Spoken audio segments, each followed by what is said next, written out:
Hello everyone, good morning. Welcome to my channel Bangali Rannaghar. আশা করি আপনারা সকলেই ভালো আছেন আর আমিও খুব ভালো আছি। তো চলুন আরও একটি নতুন ব্লগে আপনাদের সকলকে স্বাগত জানাই। যদিও আজকে ব্লগ না, আজকে আমি কীভাবে আমার ফ্রিজটাকে ক্লিন করি সেই জন্যই ভিডিওটি বানিয়েছি। নিশ্চয়ই আপনাদের খুব উপকারে আসবে। তো প্রথমে ফ্রিজ থেকে সমস্ত জিনিসপত্রগুলো বের করে নিয়েছি। এবার বের করে নেওয়ার পরে ফ্রিজে পেতে রাখা ম্যাটটাও আমি জলে ভিজিয়ে রাখলাম যাতে খুব ভালো করে পরিষ্কার হয়ে যায়। তো এরপরে আমি একটি লিকুইড দিয়ে সমস্ত ফ্রিজে ছড়িয়ে দিয়ে একটি ভেজা সুতির ন্যাকড়া দিয়ে ভালো করে ফ্রিজটাকে পরিষ্কার করে নিচ্ছে। এভাবে ঘষে ঘষে দেখতেই পাচ্ছেন, আপনারা সকলেই এভাবে পরিষ্কার করার চেষ্টা করবেন একটি লিকুইড দিয়ে। তো দেখতে থাকুন, এইভাবে আমি ভালো করে ঘষে ঘষে সমস্ত ফ্রিজটাকে পরিষ্কার করে নিচ্ছি। আর ফ্রিজে পেতে রাখা ম্যাটগুলো যদি পেতে রাখা হয় তাহলে ফ্রিজটা খুব কম নোংরা হয়। তো আমি চেষ্টা করি সব সময় ফ্রিজে ম্যাটগুলো পেতে রাখার। তো ভালো করে ফ্রিজের ভেতরটা আমার ঘষে ঘষে পরিষ্কার করা হয়ে গেছে। এবার ফ্রিজ থেকে এই ট্রেগুলো বের করে নিয়েছি। ফ্রিজে যে ট্রেগুলো থাকে সেগুলো ফ্রিজে পার্টসগুলো বের করে নিয়ে ভালো করে জল দিয়ে আর একটুখানি ডিশওয়াশার দিয়ে ভালো করে ঘষে একটু পরিষ্কার করে নিলাম। আর পরিষ্কার করে নিয়ে জল দিয়ে ধুয়ে একদিকে সাইডে রেখে দিলাম জল ঝরানোর জন্য। তো জলগুলো ঝরে গেলে এগুলো ভালো করে একটি সুতির কাপড় দিয়ে মুছে নিতে হবে। তো এভাবে আমার সমস্ত ট্রেগুলো ধোয়া হয়ে গেল। এবার আমি ফ্রিজে রাখা যে ম্যাটগুলো আছে সেগুলোকে পরিষ্কার করে নেব। ভালো করে ঘষে ঘষে পরিষ্কার করে নিয়ে ম্যাটগুলোকে রোদে শুকোতে দেওয়া হবে।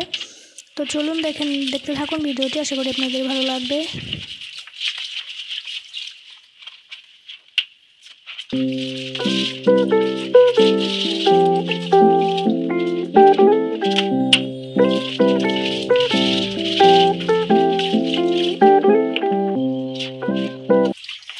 তো ফ্রিজের সমস্ত ম্যাটগুলো আমার ধোয়া হয়ে গেলে ম্যাটগুলো আপনারা যদি কিনতে চান তাহলে অবশ্যই মিশো বা ফ্লিপকার্ট, অ্যামাজন সব জায়গাতে অ্যাভেলেবেল পাওয়া যায়, সমস্ত অনলাইনেই অ্যাভেলেবেল পাওয়া যায়। তো এভাবে আমার সমস্ত ম্যাটগুলো ভালো করে পরিষ্কার করা হয়ে গেল।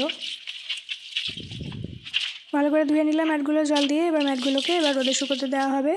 তো ভালো করে এবার সমস্ত কিছু ধোয়া হয়ে গেল। বেসিন এরিয়াটা পরিষ্কার করে নিলাম, মুছে নিলাম, যে জলগুলো ভালো করে মুছে নিলাম।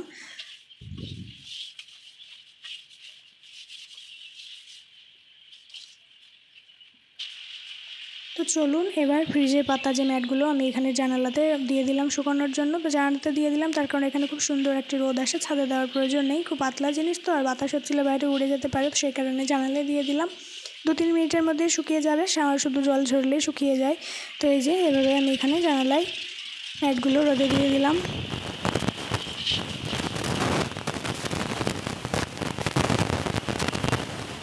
চলুন এবার ফ্রিজের যে ট্রেগুলো বা পার্টসগুলো থাকে সেগুলো এবার জল ঝরে গেছে। এবার একটা ভালো করে সুতির কাপড় দিয়ে মুছে নিচ্ছি। তো সমস্ত সেট করা হয়ে গেছে। এই যে ফ্রিজ আমার ম্যাটগুলো শুকিয়ে গেছে, জায়গার জিনিস জায়গায় সমস্ত কিছু রেখে দিয়েছি, ম্যাটগুলো পেতে নিয়েছি। তো এরকম হয়েছে দেখতে ফ্রিজটি। আর সবজির বাক্সে সবজিও রেখে দিয়েছি সুন্দর করে, একদম ফ্রেশ।